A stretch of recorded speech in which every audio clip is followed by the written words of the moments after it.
পর্যায়ে বক্তব্য নিয়ে আসছেন 24-এর রক্তধরা বিপ্লবী সেই তারেক ভাই, যিনি রাজপথে থেকে ফ্যাসিস্ট হাসিনাকে প্রতিহত করার আন্দোলনের সহযোদ্ধা ছিলেন। এই পর্যায়ে বক্তব্য নিয়ে আসছেন গণ অধিকার পরিষদের সংগ্রামী যুগ্ম সাধারণ সম্পাদক জনাব তারেক ভাইকে তার বক্তব্য রাখবার জন্য আহ্বান করছি।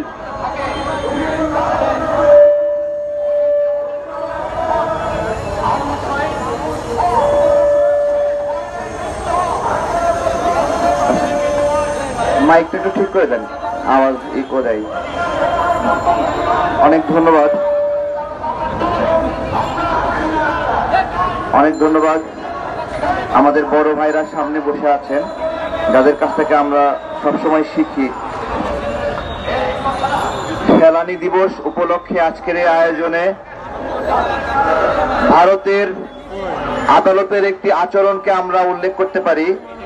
ভারতের আদালতে একটা রায় হয়েছে, ফেলানীকে যেই বিএসএফ সদস্য গুলি করে হত্যা করেছিল, সে নাকি খুন করার উদ্দেশ্যে ফেলানীকে গুলি করে নাই, এবং বলেছে যে ফেলানীকে হত্যা করা হয়েছে সরল বিশ্বাসে, অপরাধ করার প্রবণতা থেকে ফেলানীকে হত্যা করা হয় নাই। এটা হলো ভারতের আদালতের রায়। তারা ফেলানীকে এভাবে জাস্টিফাই করেছে। এইভাবে গত 16 বছরে 1120 জন বাংলাদেশের নাগরিককে সীমান্তে ভারত হত্যা করেছে, এবং গত 2 বছরে 100-র উপরে মানুষ হত্যা করেছে।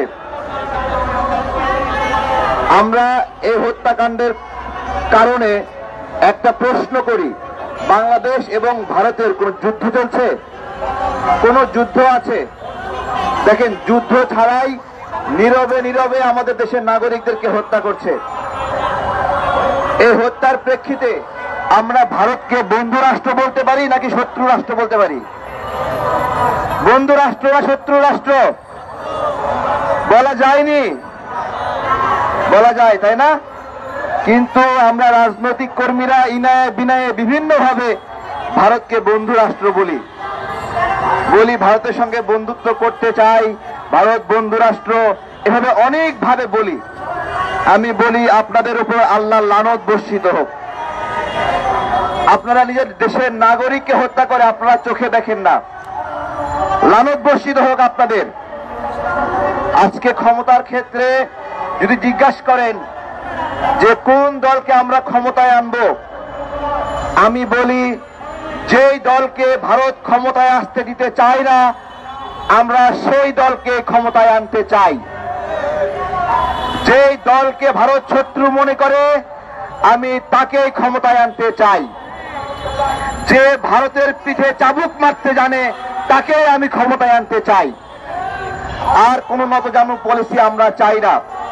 আমরা স্বাধীনভাবে বাঁচতে চাই। আমরা চাই আমাদের প্রবাসী ভাইদের কষ্ট করে আনা রেমিটেন্স ভারতের কাছে চলে না যাক। আমরা চাই আমাদের গার্মেন্টসের ভাইরা কষ্ট করে যে রেমিটেন্স আয় করে, সেই কষ্টের রেমিটেন্স ভারতে চলে না যাক। আপনাদের কাছে ছোট্ট একটা পরিসংখ্যান দেই। ভারত বাংলাদেশে বিভিন্ন পণ্য রপ্তানি করে এবং এখানে বাইরের লোকেরা কাজ করে $12 বিলিয়ন এখান থেকে আয় করত। আমরা যখন ভারতের পণ্য বর্জন সহ ভারতের আগ্রাসন বিরোধী লড়াই শুরু করলাম, এটা নেমে আসলো $10 বিলিয়ন। এটা যখন আরো জোরদার হলো, যখন রিজভি ভাইরা চাদর পুরল, বিএনপি সহযোগিতারা আগায় আসলো এবং অন্যান্য ডানপন্থী সংগঠনগুলো আগায় আসলো, তখন এটা নেমে আসলো $5.99 বিলিয়ন। অর্থাৎ আমরা আমাদের যে রিজার্ভ ভারতে চলে যেত, সেইটা আমরা অর্ধেকে নেমে আনতে পারছি। আমরা কি এটা পেরেছি? আপনারা কি এটা পেরেছেন?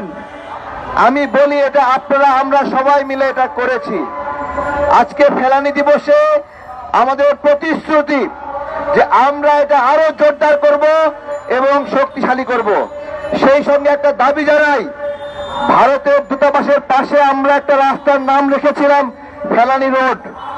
আমার কথা, প্রশাসন কেন সেই সাইনবোর্ড খুলে ফেলেছে? তাহলে প্রশাসনের মধ্যে, স্বরাষ্ট্র দপ্তরে ভারতের দালালরা ঢুকে আছে, যারা আমাদের বিরুদ্ধে কাজ করছে। আমরা দেখলাম সরকারের পক্ষ থেকে বলা হলো আমাদের গার্মেন্টস অস্থিতিশীল ভারতের কারণে। আমার কথা, আপনারা যদি বিরোধী রাজনীতি দল হতেন বক্তব্য দিয়েই সারতেন।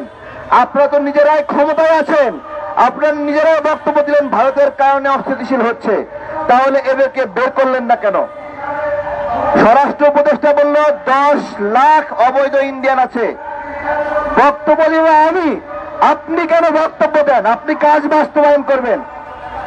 আপনি আমার মতো করে চটকদার বক্তব্য দেন, এখানে ভারতের চাকরি করতেছে, আর আপনার কাছ থেকে তো বক্তব্য শোনার জন্য আসিনি। 2 বছর আগে আসিফ নজরুল স্যার বলেছেন ভারতে 26 লাখ ইন্ডিয়ান নাগরিক কাজ করছে। আপনি তো বক্তব্য দিচ্ছেন তখন, এখন আপনার কাছ থেকে কাজ বাস্তবায়ন চাই।